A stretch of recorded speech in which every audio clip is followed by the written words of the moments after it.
अस्सलाम वालेकुम। जैसे कि आप जानती हैं कि मेरा नाम जो है वो डॉक्टर मोहसिन शहज़ाद है। तो आपके सामने ना मैं एक जो नई वीडियो जो है वो लेकर आपके सामने हाज़िर हूँ, जो क्योंकि जो कल आपका जो है पेपर है कोर्स कोड 6401 का।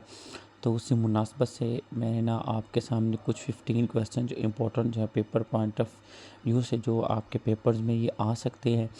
तो उम्मीद है कि ये 15 है, 15 में से एटलीस्ट 4 या 5 ये 9 दी होते हैं, उसमें से आपने 5 करने होते हैं। एटलीस्ट इसमें 4 क्वेश्चन तो आ ही जाएंगे, उम्मीद मुझे इतनी है कि जिससे आपका जो पेपर है ना, आप पेपर में इजी तौर पर जो है ना वो आप पास हो सकते हैं। जो फर्स्ट है आपके पास जो है वो है कंप्लीटिंग स्क्वायर वाला क्वेश्चन है आप लोगों को, जो मैंने आपको लेक्चर में समझाया था। उसके बाद सेकंड पे है जो क्वाड्रेटिक जो है हमारे पास जो फार्मूला है वो हमने क्या है, हमने इसको सॉल्व करना है। हमने किस तरीके से हमने सॉल्व करना है ये मैंने आपको लेक्चर में भी समझाया था। और उसके बाद proved state and De Morgan law जो है, आपने डी मॉर्गन लॉ को आपने क्या करना है, आपने प्रूव करना है। और डी मॉर्गन लॉ क्या होता है, अगर डी मॉर्गन लॉ अगर आप क्वेश्चन नंबर 5 और 6 देखें तो ये डी मॉर्गन जो पहला फर्स्ट लॉ है और नीचे वाला क्या है, सेकंड लॉ है। अगर पेपर में आता है state and prove De Morgan law, तो डी मॉर्गन लॉ एक होता है, अगर वो सिर्फ सिंपली कहता है state and prove De Morgan law, तो ये बुक के अंदर आप लोगों के पास ये ना जर्नली थ्रू जो है ना वो जो है ना ये जो सॉल्व्ड हुआ है उसका जो है ना मैं आपको जो है वो स्क्रीनशॉट जो है ना वो भी इसके साथ अटैच करके ना मैं आपको ना बता दूंगा कि वो state and prove De Morgan law क्या है, ये बुक के अंदर मौजूद है, आप उसको में से भी देख सकते हैं। उसके बाद है फैक्टराइजेशन मेथड। और फैक्टराइजेशन मेथड है, फैक्टराइजेशन मेथड कैसे होती है, ये ना इसका जो पेयर है ना अक्सर बन जाता है कंप्लीटिंग इट्स स्क्वायर के साथ भी बन जाता है, और आपका इसके साथ क्वाड्रेटिक जो है ना फार्मूला उसके साथ भी क्या है, ये इसका पेयर जो है वो बन जाता है। 10 नंबर का वो आता है, 10 नंबर का ये आता है। तो इस तरह 20 क्वेश्चन, 20 नंबर का एक क्वेश्चन जो है आपका कंप्लीट हो जाता है। उसके बाद क्वेश्चन नंबर 5 देखें, ये फर्स्ट डी मॉर्गन लॉ है। और अगर पेपर में आपको वैल्यूज़ दी हुई ए, आप लाइक समझिए ए क्या है 1 2 3 4 है, और बी क्या है उसकी भी कुछ वैल्यू है, तो वो दिया हुआ कहते हैं इसको डी मॉर्गन लॉ प्रूव करो। यानी कि ये 6 और जो 5 है ये दोनों में से ए या बी पार्ट आपका 20 नंबर का पेपर में ये आ सकता है। उसके बाद क्वेश्चन नंबर 7 है अर्थमेटिक मीन कैसे लेते हैं। अर्थमेटिक मीन के आपके पास वैल्यूज़ गिवन होंगी, उन सब को जमा करना है और टोटल नंबर पे डिवाइड कर देना है। उसके बाद जो नेक्स्ट है जो मीडियन है, मीडियन दो तरह के होते हैं, एक ऑड होता है और एक इवन मीडिया होता है, ठीक है। और आपने ऑड का भी फार्मूला आप लोगों ने बुक से देख लेना है, और जो है वो इवन का भी जो है वो आपने उसे बुक से देख लेना है। उसके बाद स्टैंडर्ड डेविएशन है, और उसके बाद जो वेरिएंस है, जो मोस्ट इंपॉर्टेंट जो क्वेश्चन स्टैंडर्ड डेविएशन और जो हमारे पास जो वेरिएंस है। Sir crypto. अच्छा, और इसके साथ हमारे पास जो है वो वेरिएंस और स्टैंडर्ड डेविएशन, ये दोनों बहुत अहम आपके पास जो है ना ये क्वेश्चंस हैं। ये पेपर में लास्ट टाइम भी ये आए थे, और ये इस वक्त भी आ सकता है। और ये जो है ना आप लोग के पास arithmetic mean, median, standard deviation and variance, एक होता है ग्रुप डाटा। जो ग्रुप डाटा में इसमें फ्रीक्वेंसी नहीं दी होती, और जो जो होता है ना जो अनग्रुप डाटा होता है उसके अंदर फ्रीक्वेंसी क्या है वो दी हुई होती है। दो तरह के होते हैं, ये आपने ना बुक से ग्रुप डाटा वाले क्वेश्चन और अनग्रुप डाटा वाले क्वेश्चन जो है वो आपने देख लेने हैं, ठीक है। उसके बाद हिस्टोग्राम है, फ्रीक्वेंसी पॉलीगॉन है। उसके बाद आपके पास ना क्वेश्चंस दिए होंगे, आपने उसका जो है वो डिफरेंस लेकर उसका आपने ना उसको ग्राफ पे आपने ना बनाकर ना आपने शो करना है इसको। ये भी आपने बुक्स देख लेना है, आपको उधर से पता चल जाएगा। उसके बाद ट्रिग्नोमेट्रिक क्वेश्चंस, ये बहुत इंपॉर्टेंट है, ये पेपर में इसमें से लाजमी आना है। और ये एक्टिविटी नंबर जो मैंने शो किए हैं 6.3, 6.4, 6.5, तो ये आपने लाजमी आपने क्या है इसको करना है।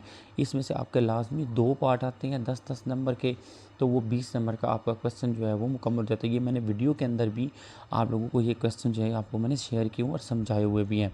उसके बाद हीरो फार्मूला, हीरो फार्मूला भी आपका 20 नंबर का पूरा आ सकता है, और यानी कि ये 10 नंबर के 2 सवाल बना के दे सकता है, एक ही 20 नंबर का बना सकता है, या उसका किसी के साथ वो पार्ट मिला सकता है। उसके बाद क्वेश्चन नंबर जो 9 है, find the relation independent of y and t for the followings equation. ये क्वेश्चन इस तरीके से है कि या वो y के लिहाज से कहेगा उसको आपने सकत करना है, और या वो कहेगा उसको आपने जो है वो करना है आपने टी के लिहाज से क्या करना है। और एक्टिविटी नंबर 4.9 है, और लास्ट टाइम जो 2021 का जो पेपर हुआ है उसके अंदर 4.9 एक्टिविटी में से उसका पहला क्वेश्चन जो है वो यहाँ पर आया है। तो ये भी मैंने आपको अभी ना इसी वीडियो के अंदर ना मैं आपको बताऊंगा कि मैंने एक क्वेश्चन सॉल्व किया था, वो क्वेश्चन किस तरीके से सॉल्व करनी एक्टिविटी 4.9, तो वो भी मैं आपको जो है ना एक नेक्स्ट वीडियो में ना उसको भी मैं समझा दूंगा आज ही, ताकि आपको ना जो है वो इस चीज़ का जो है ना क्वेश्चन क्लियर हो जाए। अगर इसमें से क्वेश्चन आता है तो आप अटैम्प्ट कर सकें और आप इसको कर यानी कि पेपर में आप इसको कर सकें अच्छे तरीके से। उसके बाद क्वेश्चन नंबर जो 12 है, find the parameter and area of the followings. अब इसमें स्क्वायर कह सकता है, रेक्टेंगुलर का कह सकता है, यानी कि उसके बाद ट्रायंगल कह सकता है, हमारे पास पैरेललोग्राम का कह सकता है, रोमर का कह सकता है, ट्रापेजॉइडल का कह सकता है, सर्कल का कह सकता है। ये जो मैंने जितनी भी ये लिखे हैं ना इनकी डेफिनेशंस भी आ सकती हैं पेपर्स में, और इनका क्वेश्चंस भी बनकर आ सकते हैं डिफरेंस, मतलब कि आपको इनके साथ अंगेज करके कोई दो दे देगा 10-10 नंबर के, ये फाइंड आउट करके दो। और उसके बाद वॉल्यूम ऑफ द क्यूब है, यानी कि वॉल्यूम ऑफ द क्यूब है, सिलेंडर है और सफ़ेयर है। तो ये पेपर में यानी कि पैरामीटर ऑफ द स्क्वायर, ये आपका इसमें इसको मिलाकर वॉल्यूम वाले को मिलाकर पेपर में ये आ सकता है, या अलग वॉल्यूम वाला कह सकते हैं क्यूब का फाइंड आउट करो, सिलेंडर का करो या सफ़ेयर का करो। तो इनकी डेफिनेशंस भी आपने करनी है। और लास्ट पर हमारे पास जो क्वेश्चन नंबर जो 15 है, डेफिनेशंस। आपके पूरे जितने भी बुक है उसमें जो डेफिनेशंस दी हुई हैं वो पेपर में डेफिनेशंस भी क्या है वो आ सकती हैं। तो आपने क्या काम करना है, इसका स्क्रीनशॉट ले लीजिए और अपने पास इसको क्या कर लें, सेव कर लें। और आपने इसको अच्छे तरीके से ये जो है 15 जो चीज़ें मैंने आपको दी शेयर की हैं आपके सामने, तो इंशाल्लाह इसमें से ही आपका जो है वो पेपर जो है वो आ जाएगा।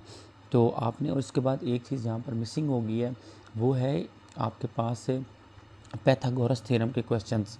तो वो पैथागोरस थ्योरम के क्वेश्चन जो है वो आपने कर लेने हैं, वो भी क्या है वो आ सकते हैं, ठीक है। तो ये आपके साथ जो मैंने क्वेश्चन जो शेयर किए हैं, और आपको मैं एक बात बताता चलूँ, इन जितने भी 15 हैं इनकी जो क्वेश्चन जो मैंने आपके सामने शो किए, इनकी जो एक्टिविटीज़ है वो आपने करनी है, और पेपर आपके एक्टिविटीज़ में से ही बनना है। आई होप कि आपको जो सारी चीज़ें जो हैं वो आपको क्लियर होंगी।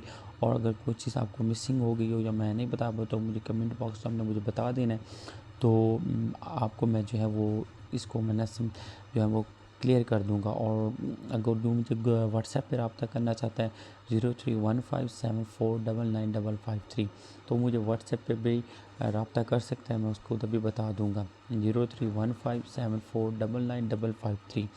आई होप कि ये मेरी जो आपके पास जो मैंने वीडियो शेयर की है आपके लिए बेहद क्या है वो कारआमद साबित होगी। उम्मीद है कि आप सब जो है इसको अच्छे तरीके से देख लें, ताकि आपका जो पेपर है वो अच्छे तरीके से हो पाए। और उम्मीद करता हूँ कि अल्लाह ताला आपको पेपर्स में जो है वो कामयाबी अता फ़रमाए और अच्छे नंबर से कामयाबी अता फ़रमाए। वस्सलाम।